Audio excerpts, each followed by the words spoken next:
James is still going through those books. He's having a sandwich. I'm going to talk about the Rockford Files, season 3 and 6. And but that won't take me very long. It'll mostly be James doing his thing today. So anyway, I guess I'll get started and then.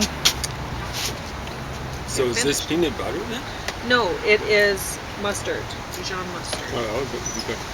I just had it in the fridge and I thought, oh, why haven't I been putting that on the sandwiches? So you can eat that separately or put it on the sandwich too. I don't care. It's up cheese? to you. Yeah, whatever. The almond cheese. But I put the cheese slice on because we had that from, I think from the Whoop Up Days barbecue. So it's been in the fridge for a while and I thought,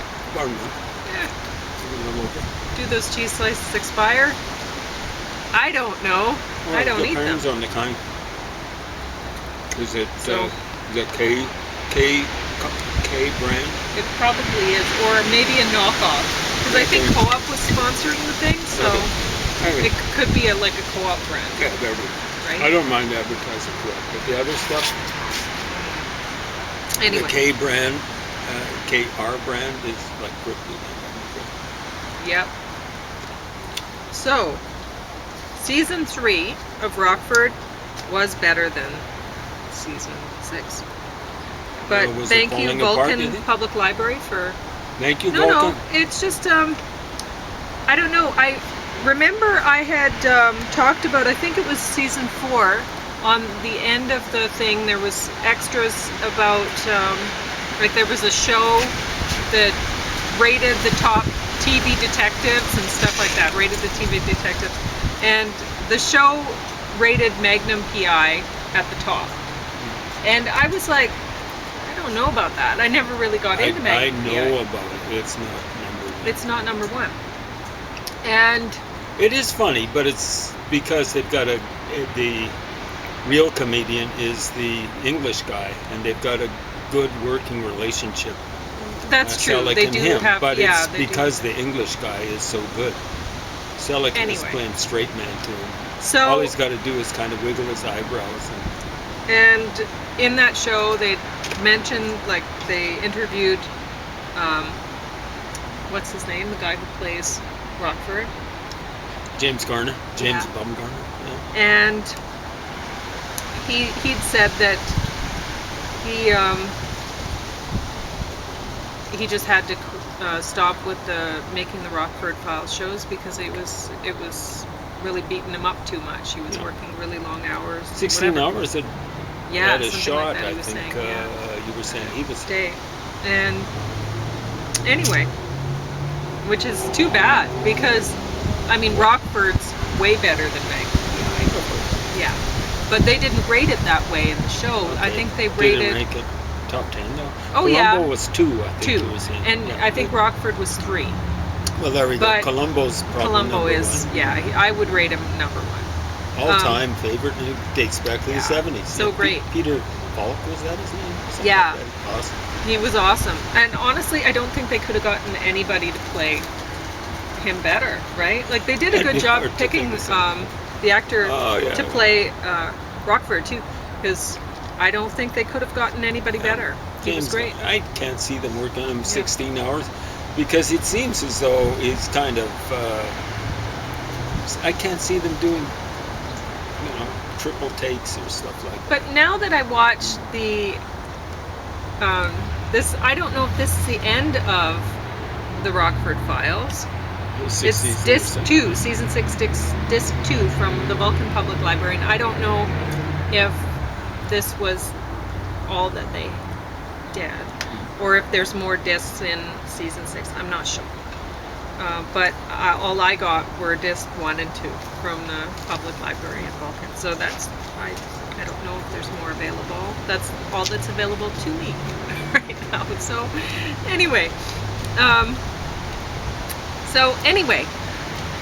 I'm wondering if that show that rated the TV detectives, if it was really just an advertisement for Magnum PI. Yeah, because watching the end of this, there's a Hawaiian episode where Rockford's in Hawaii and he gets all wrapped into stuff. And before that episode in Hawaii, there's a Rockford episode with the actor who plays Magnum PI. Tom Selleck. With Tom Selleck. But he plays a different character in this. He's Lance something. Maybe they were segueing or no?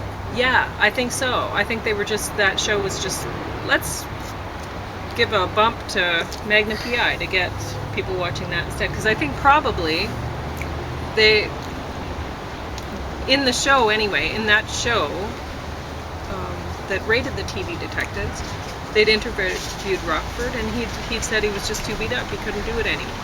So probably the producers of the show, and who knows, the TV channels that covered the show or whatever, people were saying, well, what are we going to put in this slot? You know, we got to push the audience in a direction to, you know, take the viewership that used to belong to Rockford, right?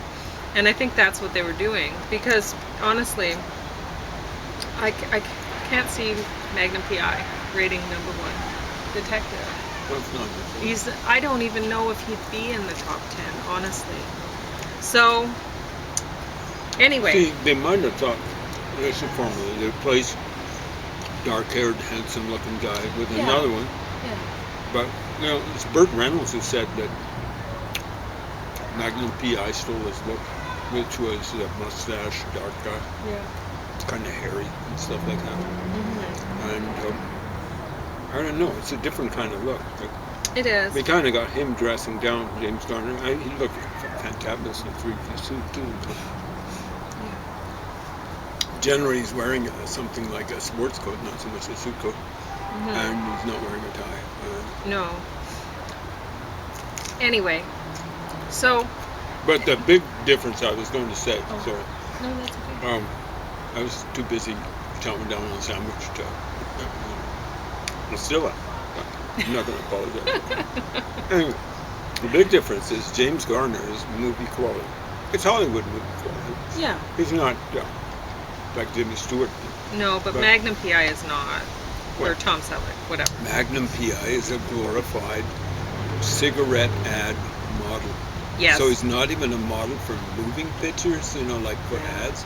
You're right. He's a model for, they were big, full-page ads of him. I don't think it was Campbell's, it was Marlboro's, right? Yeah. And they always wanted to have that Marlboro man, which is kind of like a cowboy or something like that, you know. Anyway, he was the face of Marlboro, I think, in the 70s. And then maybe even into the early 80s. And it was an arresting face, you know what I'm saying? So that's what he is, like a still life model. Yeah. So, anyway. Now, why did I rate season 3 above season 6? Well, honestly, they pulled in some junk actors into season 6. I don't know why. They often do that with shows when they're phasing them out. They'll pump in a bunch of actors that aren't good, that they're going to try to pimp out into other roles. So you know, we're going to end up having to see this guy again. So that's what they were doing in Selleck. I think so. Could be. But really worked honestly, out for them, I gotta say. Tom Selleck was one of the better ones. Well, my God. There were some stunningly I almost bad actors. bit my finger there. I know. So it's getting mustard off. And honestly, that was the problem with season 1. Yeah. But with season 1, you go, okay, well, this show hasn't gained momentum yet, so they haven't managed to make good actors want to be in it, right? So that's excusable, but season 6, yeah. Yeah, you can tell good actors want to be in it. Also, celebrities, you know, they'll get whatever, but they'll try to get good actors in there too, but they'll have sports figures and stuff. Playing themselves, because they barely can do that. So, anyway, whereas season 3, they had some decent acting, there were still decent stories and whatever going on here. I mean, there was one thing in, I can't remember which one this which one it was. Anyway, there was one episode with, I think it's Love is the Word, where the woman, the love interest, an ex-flame of Rockford, she was blind. And they kind of had this, an open relationship, because apparently Rockford, he doesn't want to settle down, he has lots of girlfriends, and all his girlfriends, or they have lots of guy friends, it's whatever, they're just... Theoretically, it's what's sauce for the goose is sauce for the gun. Well, it is. They talk about it. So, anyway, but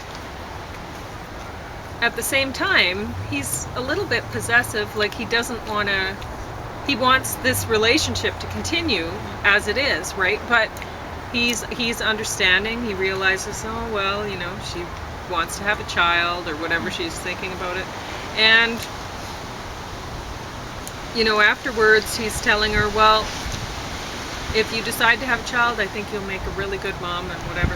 And honestly, I was thinking, well, maybe she's blind and everything, but maybe she can change diapers really well blind, because she can obviously do her makeup and hair really well while blind.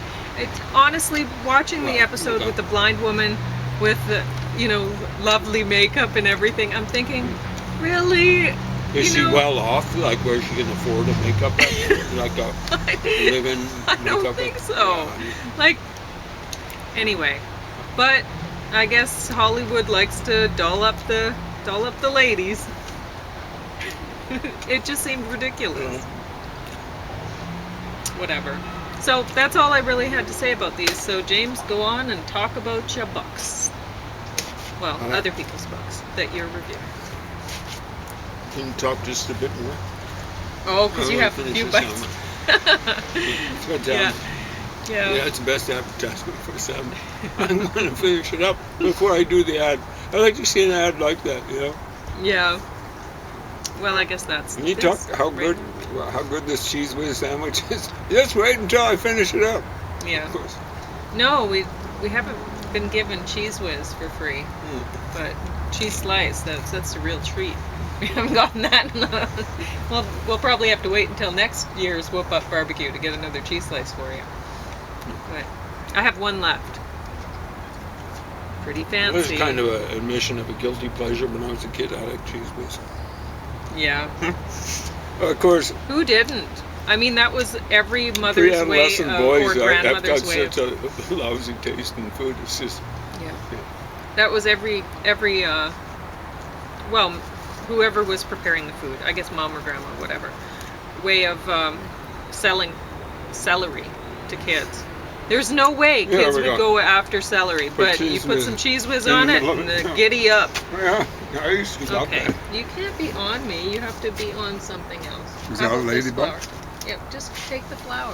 That was. There we go. She got it. Yeah. I knew you weren't handling our two friendly neighborhood wasps. No, they haven't been around for a while. I don't know what's going on. I don't know what happened. Someone might have found out on their property that... it might have been on somebody else's property, and they just... given them treatment. Probably. That's probably what happened. Because I didn't end up finding out where they were going at night. So, but that's most likely. I doubt it was here then. They just happened to fly over. That, folks, is apparently when you treat them, because otherwise you'll raise up something like what's called a hornet's nest. Oh yeah, you wait until very early morning when they're sleeping. That's cool. Anyway, that's why it's one reason why it's better to be an early riser. You get a lot of important work done in the morning. Okay, well. Okay, so I was reviewing yesterday, I suppose. Yep. Got cut off a little bit of Edward Lear nonsense books. So I just told people, well, they can just read the ending. They have to go buy or borrow the book from their library, and they can know how the thing ended. Oh, the Owl and the Pussycat. Yeah, because you had one more stanza to read, but you know what? That's okay. That is okay, too. Yeah. But there's one that I preferred. Oh, really? The Jumblies. Nowadays, it reminds me of faux left-wingers, like fake left-wingers, who think they understand everything about the world, and they understand virtually nothing. And I'm being charitable when I say virtually.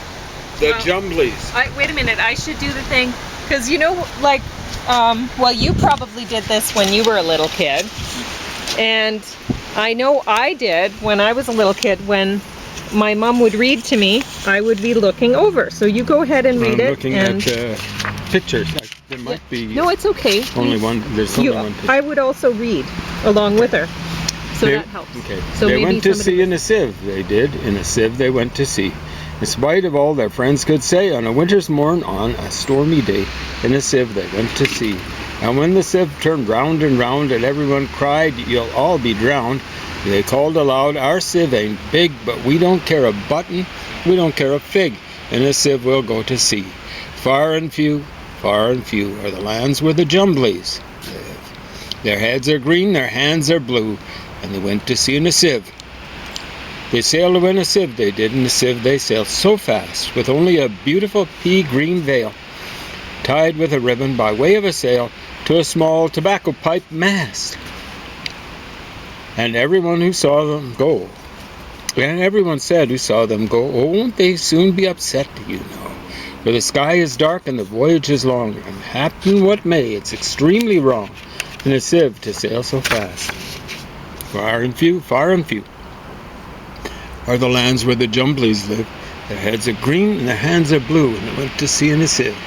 The water soon came in, it did. No kidding. The water soon came in. So to keep them dry, they wrapped their feet in a pinky paper, all folded neat. I don't know what a pinky paper is. It was a pin. And they fastened it down with a pin. They passed the night in a crockery jar, which would sink them even worse. And each of them said, how wise we are, that the sky be dark and the voyage be long, yet we never can think we were rash or wrong, while round in our sieve we spin. Far and few are the lands where the Jumblies live. Their heads are green and their hands are blue, and they went to sea in a sieve. And all night long they sailed away, and when the sun went down they whistled and warbled a moony song to the echoing sound of a coppery gong in the shade of the mountains brown. Shouldn't have done that, but oh well. Oh Timbaloo, how happy we are when we live in a sieve and a crockery jar, and all night long in the moonlight pale. Shouldn't have done that. We sail away with a pea-green sail in the shade of the mountains brown. Shouldn't have done that. Far and few are the lands where the Jumblies live. Their hands are green, their heads are green, and their hands are blue. They went to sea in a sieve. They sailed to the western sea, they did, to land all covered with trees. And they bought an owl and a useful cart and a pound of rice and a cranberry tart and a hive of silvery bees. And they bought a pig and some green jackdaws and a lovely monkey with lollipop paws and 40 bottles of Ringbo-Ree and no end of Stilton cheese. Far and few are the lands where the Jumblies live. Their heads are green and their hands are blue, and they went to sea in a sieve. And in 20 years they all came back, in 20 years or more, and everyone said how tall they've grown, for they've been to the lakes in the torrible zone and the hills of the Chankly Bore, and they drank their health and gave them a feast of dumplings made of beautiful yeast, and everyone said, if we only live, we too will go to sea in a sieve, to the hills of the Chankly Bore. Far and few are the lands where the Jumblies live. Their heads are green, and their hands are blue, and they went to sea in a sieve. And there we go. So here's another one. I'm not going to read it, but here's a Nutcracker and Sugar Tongs, and they decided to ride horses. Okay, so you're going to show us the cover again, so that there we go. Which book to look for? There we go. Edward Lear's nonsense books, probably well out of print because this thing would have been. But you know, I picked out a book from my local public library today that was probably printed even earlier than that, and. Somebody had written, somebody had written in a little bit, and I really wanted to borrow it. Some of the pages were torn at the bottom a little bit too, And it Some didn't people have one tear of those. pages to indicate where we've left off. I have noticed that too. Yeah. But anyway, Really? this I think just happened by accident. And so I really wanted to borrow it from the library. So I took it to the desk and I said, well, will I get in trouble for this? Because it hasn't been made note of that it has been damaged. And she said, I can stamp it right now and no, you won't get in trouble. But so I have good it, you noticed and that. I'm gonna read it. And she's going to return it in next to pristine condition. Yes, because I want that book to keep lasting. Yeah. Because it's a collection of T.S. Eliot poems, and it should stay in the library for 100 years. It's stunning. Because he's worth reading now, and he's worth reading 100 years from now. Oh. So this morning I was arranging books at my place, basically my library, and I was going through this one huge, bigger than a coffee table book, you know, and it's a translation of Louis Agassiz's classic on glaciers. It even has plates in it, like, you know. So the plates are awesome because they've got these huge, big. Again, it's like bigger than a coffee table. Yep. And it's got plates, and then it's got kind of like that see-through paper that you'll see. Oh, wonderful! Yes. But you know, the funny thing about those things is, on the plates, it's got original like drawings of glaciers. Oh. Basically, I think all over Switzerland, Zermatt and other sorts of things. You know, like doesn't quite have Mont Blanc, but it's basically Switzerland. Mont Blanc's in France. Anyway, on the tracing papers, basically what it looks like, there actually are, like, it's got the prints of these things, and then it's got labels for what's happening, like oblique moraine, terminal moraine, lateral moraine, meridional moraine, all in French, of course. That part is, but the rest of it's been translated. And I'm going, where did I get this from? Lethbridge Public Library. Oh, they've Shame discarded to it. get rid of Yeah. that. Disgusting. I know. I noticed that they have a sign up now, which is good, because I noticed it. So I know that they have it up somewhere, or at least they had it up because I noticed it. Talking about how if you want to donate books, they have to be within. I think it was like no later than it was less than that. I think maybe 2 or 1, like, and in pristine condition kind of thing, right? But I thought, how awful, because I'd rather see more books that were put out 100 years ago in the library and see them, 20 years the same. Really, honestly, I think libraries should go through, like, you think you go through the library to look for music or whatever, and you think, okay, well, I should be able to go to the library and easily get the top selling artists from, or at least the number ones or whatever, the ones who got the gold records or whatever from 20 years ago or 30 or 40 or even Frankie Sinatra longer, and Dean Martin, whatever. It should Perry be Como, easy to find those things, and oftentimes it's not. And the same with books that were very popular, or poetry that was really popular. Sometimes it's not as easy to find this stuff as one might hope it should be, or expect it to be. Let's say someone you see wants a lot to read of new stuff that it won't last. It shouldn't even have been published. It doesn't deserve to last. No. Although, it's it shouldn't be censored. People should publish it on their own if it's garbage. But it certainly doesn't belong taking up space in the public library. So honestly, I don't like to be rude about, but like my poetry, I don't think that I have much of it that is really worth publishing yet. I still have to tidy it up, and I know some people like stories that I've written and such things. My mother has said, it's ready, just publish it, it's ready, and I think, I don't know if it's ready. I'd like to wait 10 years and then look over it again and say, oh, well, do I still like it or whatever, right? It's been 4 years for some of them. Did he go? No. You go ahead and talk. Anyway, still we'll have- take a late contemporary of Balzac, very late contemporary. Charles Dickens. I think Balzac died 1850. Charles Dickens started writing maybe Pickwick Papers, maybe something like 1838. Very late contemporary. Let's say someone wants to read Charles Dickens. I think what they're looking for at the Lethbridge Public Library is new editions of Dickens. See how that encourages waste? Yeah, you know, only new editions of Dickens. You know, I suspect the Dickens that I read at the Lethbridge Public Library, some of it, you know, back in 1974, 50 years ago, if it hadn't been used, if not all of them had been used as dinner plates or something like that, place settings, they'd still be usable. I've seen lots of things like that, you know, 50-year-old books. They've got the old-fashioned library type of binding, you know, without fancy pictures. So this is the book that I borrowed from the library, and it has more writing than I'd even noticed earlier. Somebody was really Someone was showing writing in it. I'm not sure why. But so what Eliot stuff is in there? Well, I that's see the what thing they- is both of these have the same I- title, but it looks like they're actually not the same. Well, they put book. them out at different So- times. Okay. Okay. Okay.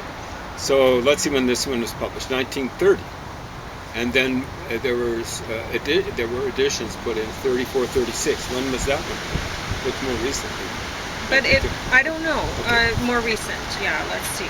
So I borrowed them both just to see So it if. goes up to 1962. Where do I look, James? Well.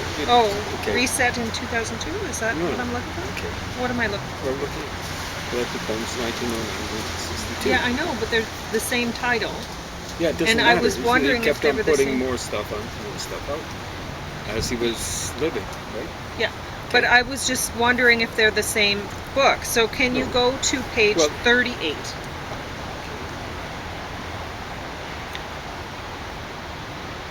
I borrowed both because I don't know. Next page, 38. Okay, they're Conversation. different. Yeah, they're. So it's now it's in the stuff. Like he did write some stuff in French, I think. See, right? Yes. I don't know if Le Docteur is even in there. Oh. Okay, so I stopped here because it's these two are in French, and I wanted James to help me with it a little bit Okay. because I'm not great with the French. Well, you're actually going to find it fairly complicated. yeah, I think probably. he actually wrote one thing that made it into the Wasteland in French originally. Oh, really? Yeah. So it looks like it's not the same book, even though it has the same titles. But I don't know. I've just started the one, and we'll go through and we'll see if it is actually the same book. So. No, it's different. I mean, It it's is got different. the start of it would be the same, right? Yeah, The it love starts song. with a love song and Yeah, then so that was put out in portrait of. 1970. Mhm. So we'll just look at the table of contents. You mean 18? No, it's put out in 1970. 1917, yeah. Okay. Okay, sorry. That's a bit. So 1, 2, 3, 4, 5, 6, 7, 8, 9, 10, 11, 12. 6, 7, 8, 9, 10, 11, 12. So it he looks only as though- started publishing stuff in this century, or sorry, the last one. Yeah. I'm a little behind the times. Yeah. I didn't know that. It might have been a little bit older than some people who start publishing.